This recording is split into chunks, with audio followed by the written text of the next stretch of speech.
Welcome back. Now, the big transfer news this weekend has seen Ricky Otto move from Southend to Birmingham for £800,000. Otto has gone to St Andrews on a 3.5-year contract, and the talented striker will be sadly missed by his Essex fans. So how will Southend fare without him? Action now from their home clash with Millwall. Tony Jones is the commentator. Beckford has pushed himself forward and wins the corner.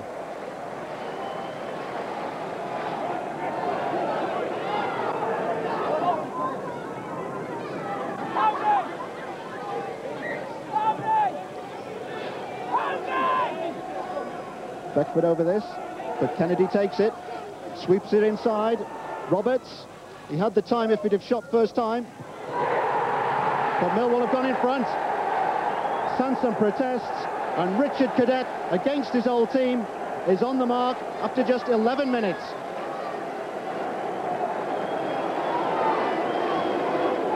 Well, it looked as though Roberts had missed his chance there, but there was Cadet free on the edge of the 6-yard box to put Millwall ahead. You don't give Richard Cadet room there. And that's how it stayed. We'll be finding out how Middlesbrough got on, the league leaders got on today in a moment, but let's take a check now on the games involving Portsmouth, Swindon and Charlton. Jeremy Pearce has the details on all the big games in Division 1.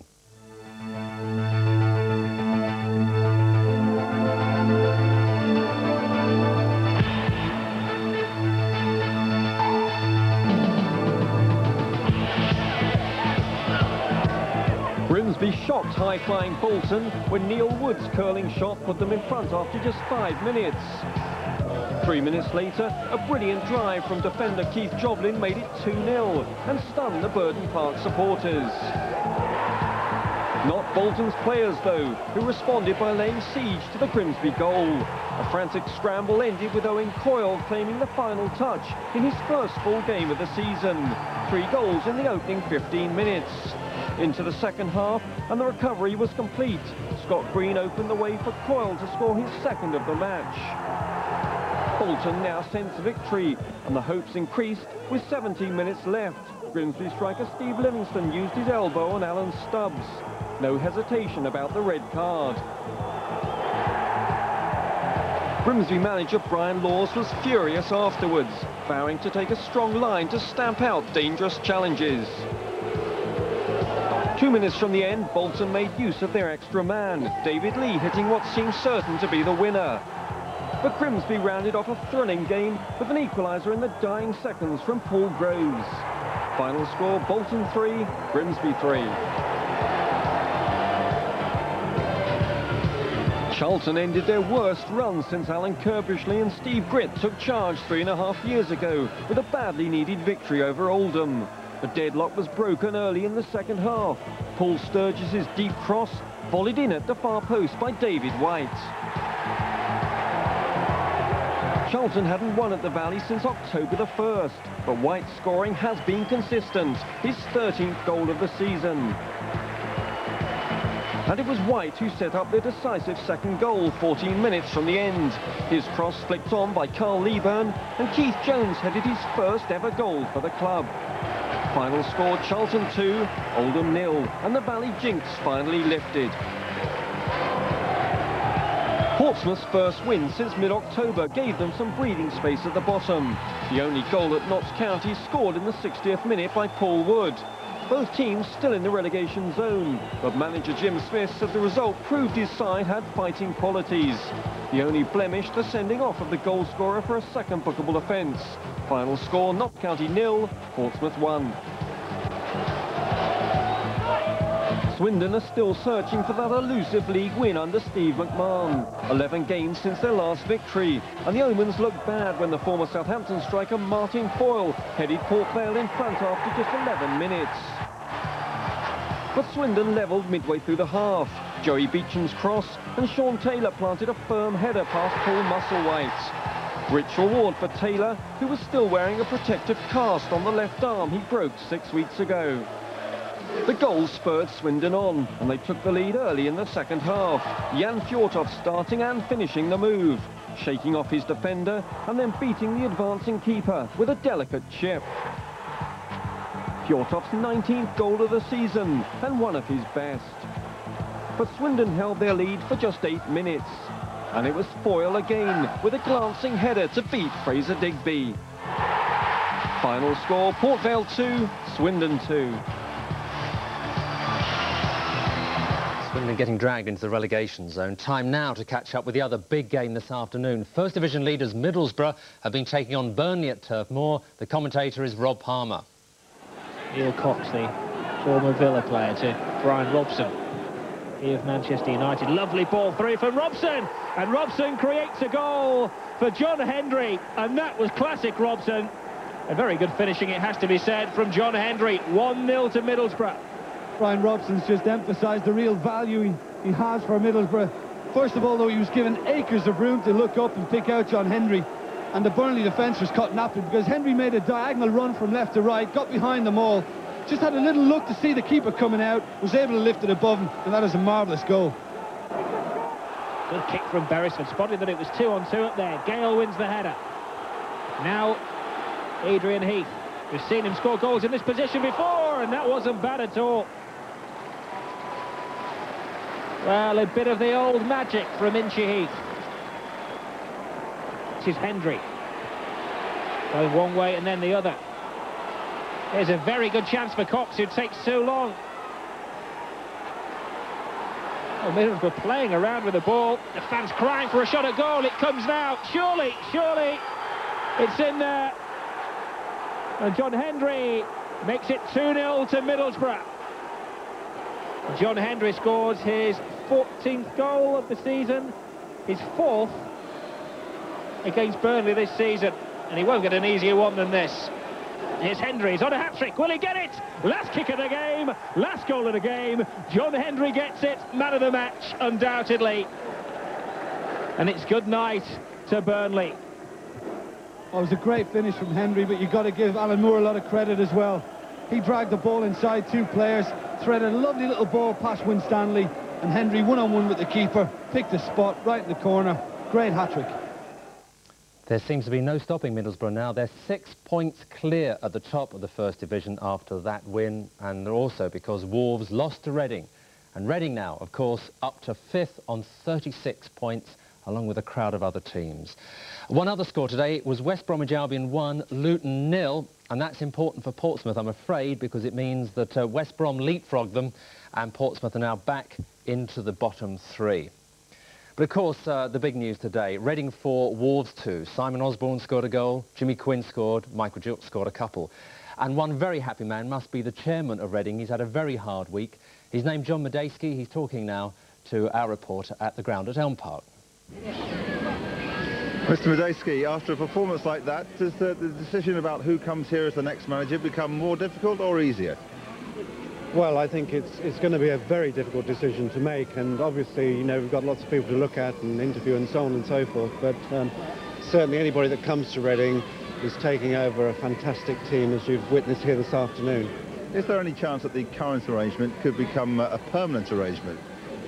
Well, that's an option we certainly can look at and consider, but I think that we'll have to wait and see what happens in the oncoming games before we can make any decision of that nature.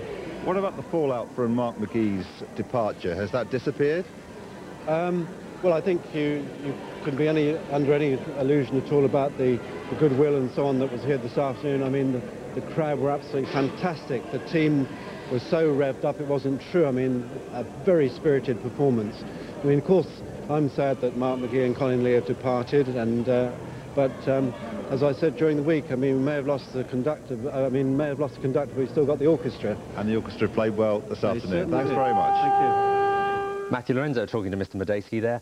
He was perhaps suggesting that he could keep that player partnership. Well, I would think euphoria immediately, Yeah. but don't do it, Mr. Chairman. You know, choose a coach or a manager. Right, and there's a few around at the moment he could choose from. Oh, there'd be a few looking for that job. A few applications, I bet, and we'll of course keep people in touch as and when some news comes on that. Now, into Division 2, an action from yesterday's game at the Goldstone. Brighton manager Liam Brady hasn't discounted a chance to make a late surge into the playoffs, but Swansea didn't make it easy. Commentary here from Peter Brackley. Meyer with the pass to Minton. Bracken by in the middle. And well collected by Roger Freestone. Really incisive move then by Brighton. Header on from Torpey, Peter Smith. Oh, it was a poor clearance by him, straight to Ampadu. Torpey's in the middle, and there's his header, right into the corner. Well, he's in a really purple patch at the moment, Steve Torpey.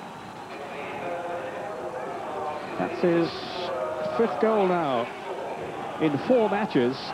And it was sloppy defending by Brighton. Smith, who gave the ball straight to Ampadu, and Torpey with a towering header into the corner. Jenkins.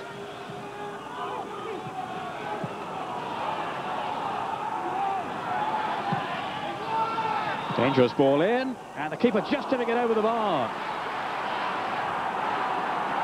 It was John Hodge with the header, and Nicky Rust just tipping it over the bar. Good cross in then by Bowen. And somehow Rust managed to claw it over the top. Penny. Cotner back to Chapman. Jenkins is there. Up by Hodge. Minton losing out then to Chappell, who's a very determined customer in the midfield. That's Ampadu. It's a really good effort too. My word, that was a sizzling drive then from Ampadu. It was Chappell's determination that led to the chance being laid on there for Ampadu. It wasn't that far over. Mile. Started really well in the role just in front of the back line. Stuart Mile in the last couple of games since being back in favour with Liam Brady. It's a nice ball through then towards Peretz. Good effort too, and a fine save by Nicky Rust. Got down well then. Excellent strike by Peretz. A really swift counter-attack launched by Swansea. And it was Rust, the saviour of Brighton. Torpey. And he is adjudged as the culprit then. Chapman taking the free kick quickly. This is Cotner now. It's another good supporting run by Smith, and from Nogan as well. Back in for Smith, and Minton! Well, he was perfectly placed then. I was talking with Liam Brady beforehand, and he was saying that Minton's been playing well, but maybe does need a goal. And he will look back on that one as a glorious chance to have opened his account with Brighton. Torpey beaten to it by McCarthy. Nogan now with Cotner. Slid on to Wilkins. They've got 4-5 up in this attack now. Too long for Minton. In goes Mile. Now this is Wilkins, but drill it back in again. Now Mile. Side netting. Well, this is a good spell for Brighton, and they are certainly creating opportunities. Struck first time there by Wilkins. It falls into the path of Stuart Mile, and he's just wide of goal. This is Stuart Tuck. No good. That's a glorious throw off Chapman here, but he's shown too much of it to Walker. But it falls for Cotner. This is a good chance. And well held by Roger Freestone. Cotner moving to, after his recent tally of goals, 4 in the last 4, remember? Evil looking sky overhead. I think we're in for some rain before the afternoon is out. Here's Cotner now. Minton's run. Good save by Freestone. Did really well then to beat that one away. 2 of Minton's teammates arriving in the middle as well.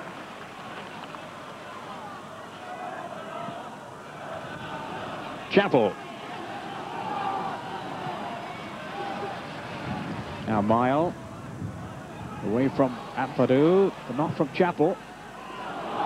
Now will it break here? Surely a chance for a goal. Freestone came in with a save.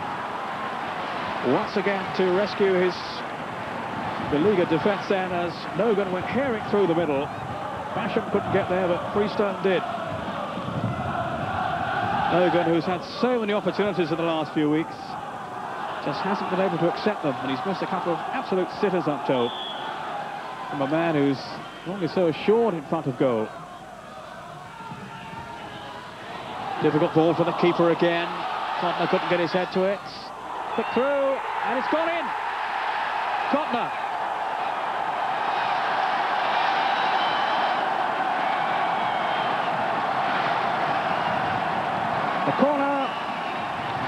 floated over them. I think that was Burns who got his head to it first. Back in by Chapman, and there's Cotner to knock it past the goalkeeper, and Brighton are back on level terms. 1-1. Chris Burns. Tuck caught by Torpy. Now Perrett. And he's hit it just wide. Well, Nicky Ross didn't give him an awful lot to aim at on that far post. But another sudden burst through here by Perrett. And Ross got his angles right.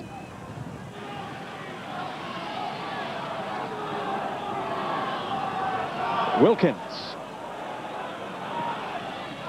Chapman.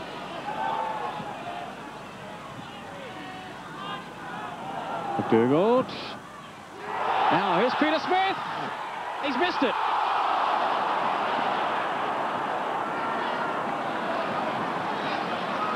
Well, it was a marvellous chance for Peter Smith.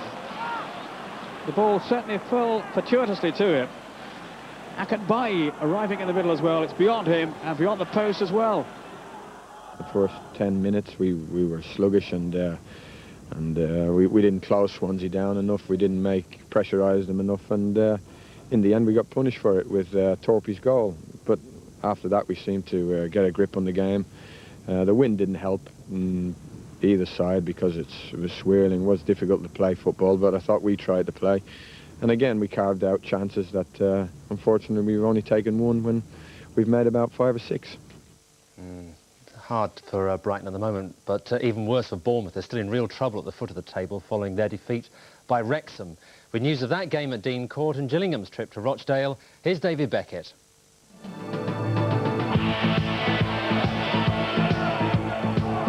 Bournemouth played on Friday evening to leave Saturday free for Christmas shopping.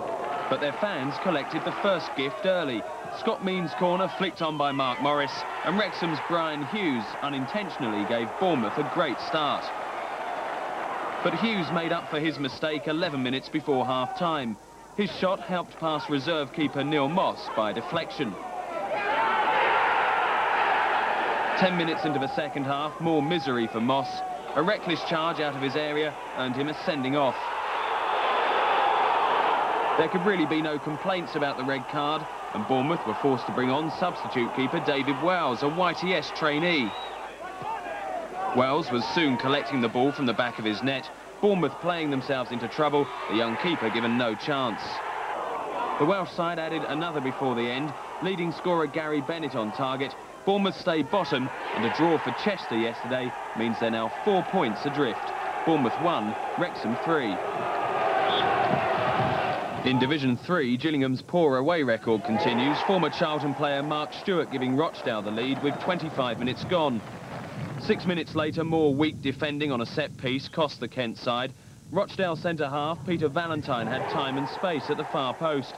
Gillingham manager Mike Flanagan says his team need to be more professional on free kicks.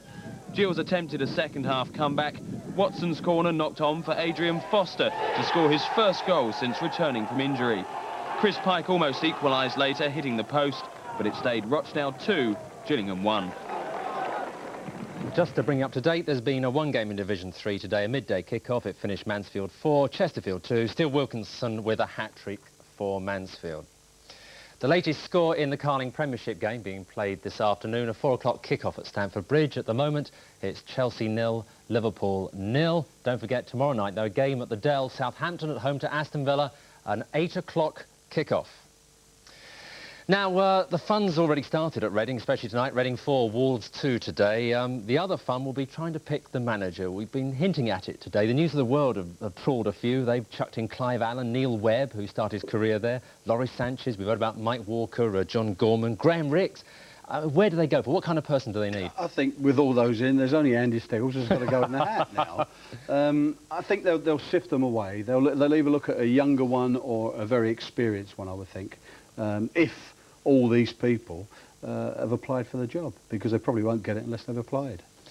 And some ruled out by money? Reading can't throw it around, can they? Well, I would think so. The Mike Walker thing, I think, is a bit dodgy because he's fighting Everton over to finish his contract. Big Ron, whether he'd want to be involved, I don't know.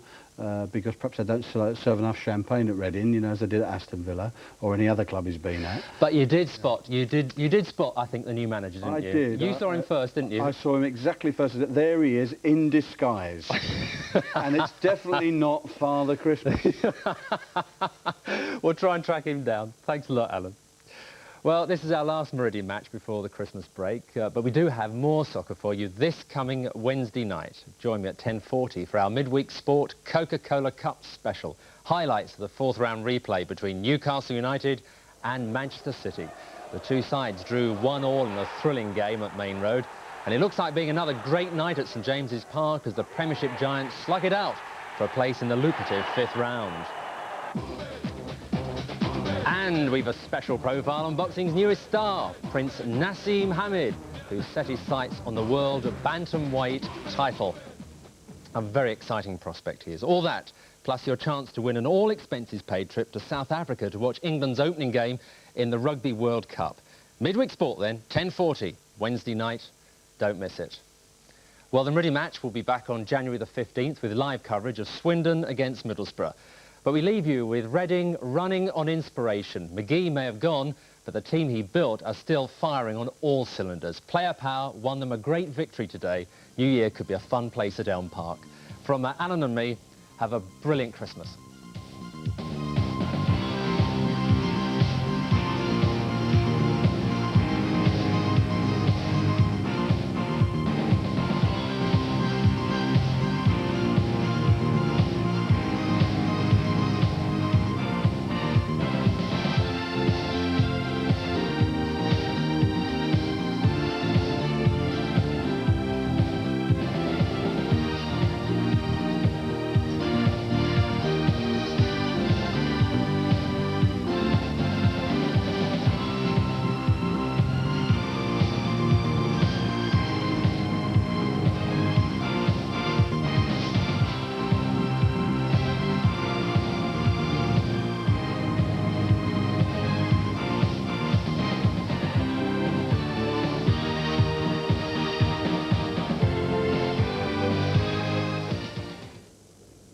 A video of Reading's performances this season is available from video and bookstores in the Reading area for £12.99.